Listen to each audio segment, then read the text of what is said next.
You just got pwned, pwned, pwned, pwned. Got pwned, pwned. Blah, blah, blah, blah, blah. You just got owned.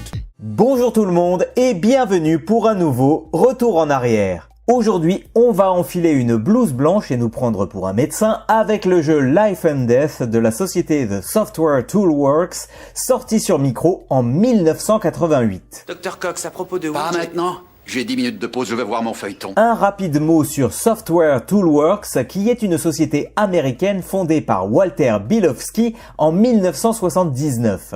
Au début, les jeux sont des clones de titres connus, mais c'est avec Chessmaster 2000 que la société se fera connaître. Ce jeu d'échecs, très complet, sera porté sur plusieurs micros et lancera la série Chessmaster qui sera l'une des plus vendues à travers le monde. Outre cette série, on leur devra encore quelques jeux pas toujours mémorables, mais ils continueront leur bonhomme de chemin jusqu'en 1994. À cette date, la société sera rachetée par le groupe Pearson plc et continuera d'officier sous le nom de Mindscape.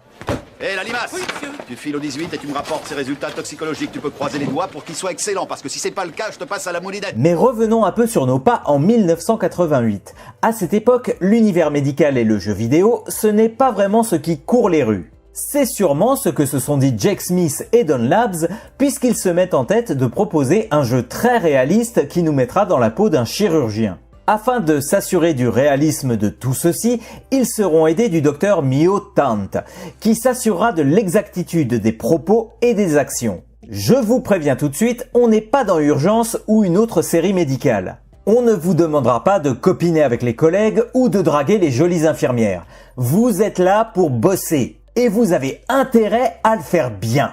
C'est Bill Pavis. Les infirmières feront tout le travail puisque toi t'as encore la trouille, ce qui te permet de te couvrir sur tous les fronts. Et si tu as vraiment un cas trop difficile... Vous téléphone? Non, t'as qu'à retourner te cacher dans ton placard. Le jeu va donc vous donner quelques cours afin de ne pas trop vous planter et savoir reconnaître les symptômes qui vous guideront sur la bonne prescription.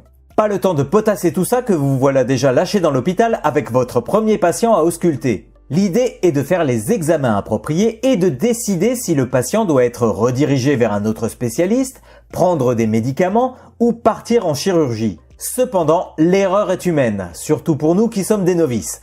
Et perdre un patient nous renverra en salle de cours non sans avoir pris une soufflante au passage. J'attends de toi que tu te comportes en professionnel. Est-ce clair? C'est tout ce que vous pouvez donner? Même pas mal.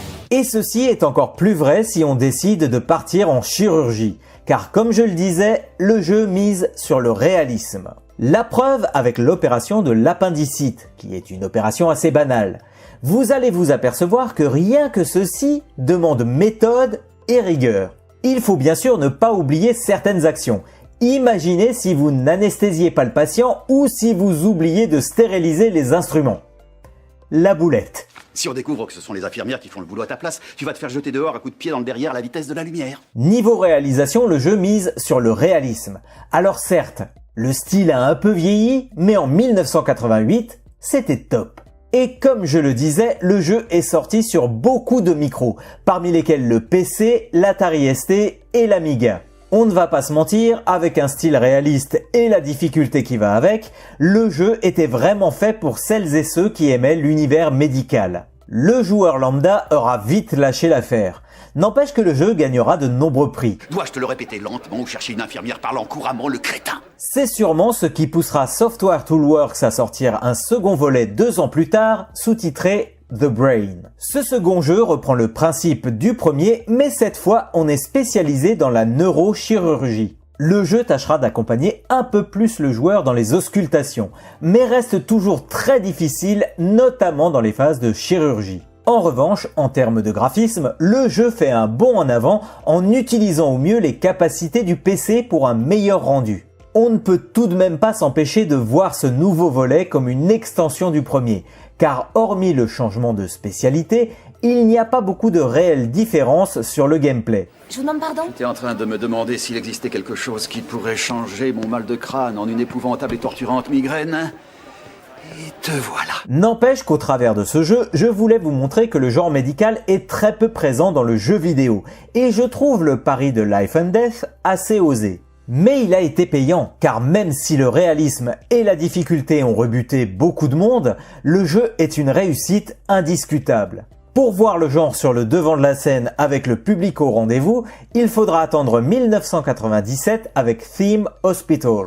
On oublie le réalisme pour un côté plus orienté gestion loufoque, mais hormis ces titres, j'en connais très peu. Et vous, est-ce que vous connaissez des titres médicaux quel que soit le support ? Si c'est le cas, n'hésitez pas à les mentionner dans les commentaires. Et en attendant de vous retrouver pour le prochain retour en arrière, prenez bien soin de vous et surtout, jouez bien.